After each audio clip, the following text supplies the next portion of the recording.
একজন লিখেছেন, সালাম জানাইছেন, আমরা সালাম গ্রহণ করলাম, ওয়ালাইকুম সালাম। ভিতরের নামাজ এক রাকাত পড়া যাবে কিনা? এক রাকাত কোনো নামাজ নাই। নামাজ ন্যূনতম 2 রাকাত পড়তে হয়। এক রাকাত বলতে কোনো নামাজই নেই। ভিতরের নামাজ 3 রাকাত। ভিতরের নামাজ কয় রাকাত? মুসান্নাফ ইবনে আবি শাইবা এবং শারহ মাআনি আসারের মধ্যে উল্লেখ, হযরত হাসান বসরি রাহমাতুল্লাহ আলাইহি তিনি বলেছেন, মুসলমানদের মধ্যে সাহাবী এবং তাবেঈ যারা ছিল তাদের সবার ইজমা হয়েছে, আন্নাল ভিতরা আজমাআ আন্নাল ভিতরা সালাসুন ওয়া লা ইউসাল্লিমু ইল্লা ফি আখিরিহিন্না।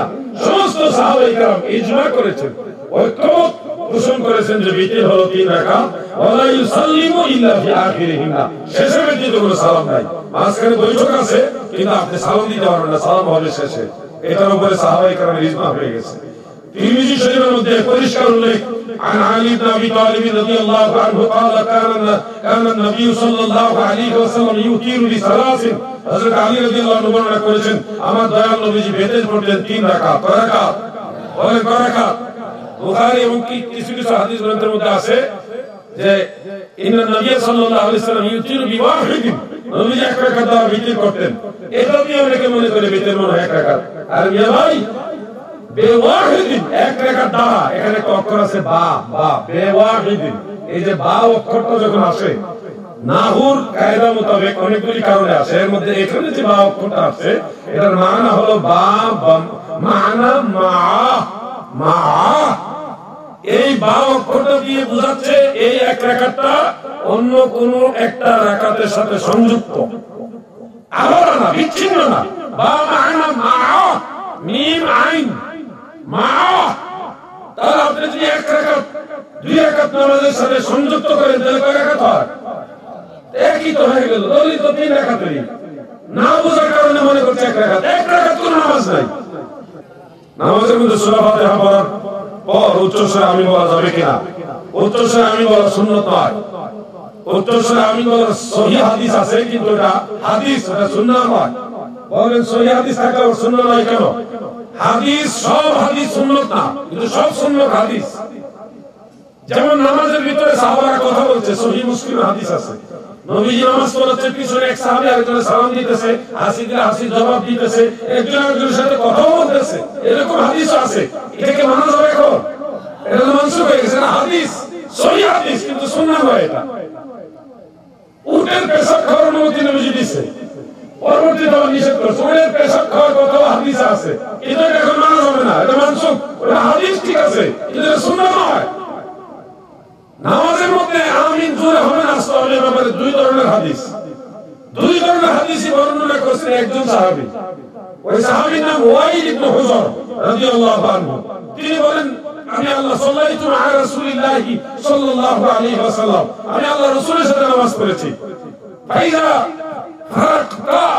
فرغ من القيام غير المغضوب عليهم ولا الضالين فقال آمين ورفع بها صوته أو مد بها صوته। এরকম হাদিস।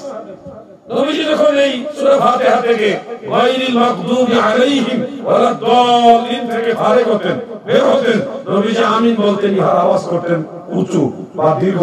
2 ধরনের হাদিস আছে। বর্ণনাকারী সাহাবীর নাম হলো ওয়াইল ইবনে হুজর রাদিয়াল্লাহু আনহু। সেই একই সাহাবী থেকে আরো হাদিস আছে, শুনেন। মুসনাদ আহমদ তাবারানীর মুআজামুল কবির, অসংখ্য মুসনাদ থেকে হাকিমের অনেকগুলি কিতাবে সহিহ সনদে হাদিস উল্লেখ। ইমাম হাকিম বলেন, হাযা হাদিসুন সহিহুন আলা শারতি শাইখাইন, বুখারী মুসলিমের সাথে হাদিসটা সহিহ। বাকি নাই, আমি কয়েক মিনিটে শেষ করব, এর দরকার আছে। সেখানে উল্লেখ করে একই সাহাবী ওয়াইল ইবনে হুজর বলতেছেন, সাল্লাইতু মা রাসূলিল্লাহি সাল্লাল্লাহু আলাইহি ওয়াসাল্লাম, আমি আল্লাহর রাসূলের সাথে নামাজ পড়েছি। ফাইদা ফারাগা মিনাল কিরাআতি গায়রিল মাগদুবি আলাইহিম ওয়ালাদ দাল্লিন, যখন নবীজি কিরাতের গায়রিল মাগদুবি আলাইহিম ওয়ালাদ দাল্লিন থেকে ফারেগ হতেন, ফাকাল আমিন, নবীজি আমিন বলতেন, ওয়া খাফাদা বিহা সাওতাহু, ইহার আওয়াজ রাখতেন নিচু, জোরে বলতেন না, আস্তে বলতেন। হাদিসের এরকম বলেন, এরকম 2 রকম। বর্ণনাকারী কয়জন? একজন, সাহাবী একজনই। এখন 2 রকম হলে কেন? ওই যে জুরে আমিন বলার হাদিসটা হযরতে ওয়ালিদ হুজুর থেকে যারা বর্ণনা করেছেন তাদের মধ্যে একজনের নাম হলো সুফিয়ান সাউরি। বলেন নাম কি? সুফিয়ান সাউরি। আর আস্তে আমিন বলার হাদিস হযরত ওয়ালিদ হুজুর থেকে যারা বর্ণনা করেছেন হযরতে এর মধ্যে একজনের নাম হলো শুআইব ইবনে হাজ্জাজ রাহমাতুল্লাহ আলাইহি। মনে রাখবেন, হযরতে ওয়ালিদ হুজুর থেকে যেই সুফিয়ান সাউরি জুরে আমিন বলার হাদিস বয়ান করেছেন, সেই সুফিয়ান সাউরি নিজেই নামাজ পড়ার সময় আমিন আস্তে বলতেন, কেউ মাসআলা জিজ্ঞেলে আস্তে আমিন বলার মাসআলা দিতেন। যিনি জুরে আমিন বলার হাদিস বয়ান করছে উনি নিজেই আমিন বলছে আস্তে, এবং কেউ মাসআলা জিজ্ঞেলে মাসআলা দিতেন আমিন হবে আস্তে। এখন বোঝা যাচ্ছে জুরে আমিন বলার বর্ণনাকারী নিজেই আস্তে আমিন বলার পক্ষে। এটা হাকিকত কি? এটা হাকিকত হলো ওয়ালিদ ইবনে হুজুর ছিলেন ইয়ামান দেশের যে রাজা, সেই রাজার পুত্র, রাজপুত্র ছিলেন। উনি মদিনায় এসে ইসলাম গ্রহণ করছেন। নবীজির সাথে অল্প কিছুদিন মাত্র ছিল। তো নবীজি ওনাকে নামাজ শিখাইতে গিয়ে অনেক সময় জুরে আমিন বলা শিখাইছে যে এখানে আমিন বলতে হয়। যখন শেষ দিকে গেল তখন নবীজি আস্তে আস্তে আমিন বলছে, তখন ওয়ালিদ ইবনে হুজুর আস্তে আমিনের হাদিস বয়ান করছে। যখন প্রথম জুরে আমিন বলা হাদিস নবীজি যখন জুরে আমিন বলছে, তখন ওই জুরে আমিন বলা হাদিস বলছে, যখন নবীজি শেষ দিকে আস্তে আমিন বলছে ওয়ালিদ ইবনে হুজুর শিখার পরে, তখন আস্তে আমিনের হাদিস বলছে। দুই রকম হয় কেন?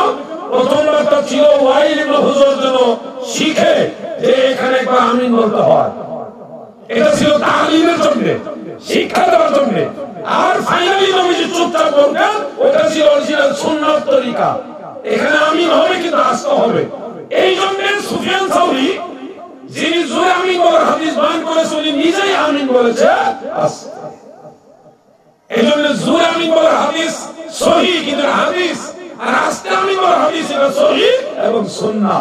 সব হাদিস সুন্নাত নয়, কিন্তু সব সুন্নাত হাদিস। আল্লাহ আমাদের বোঝার তৌফিক দেন, আমিন। যারা বুকের উপর হাত দিয়ে নামাজ পড়ে তারা সুন্নাত পড়ে না, জুমার নামাজ 2 রাকাত পড়ে। এগুলি হলো ফিতনা এবং ফিতনাবাজ।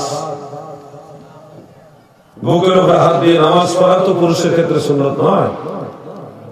যারা বলেন যে বুখারী শরীফে আছে বুকের উপর হাত দিয়ে নামাজ পড়তে হবে, এটা টাটকা মিথ্যা কথা, টাটকা মিথ্যা কথা। এটা বুখারী শরীফের 740 নম্বর হাদিস। কত?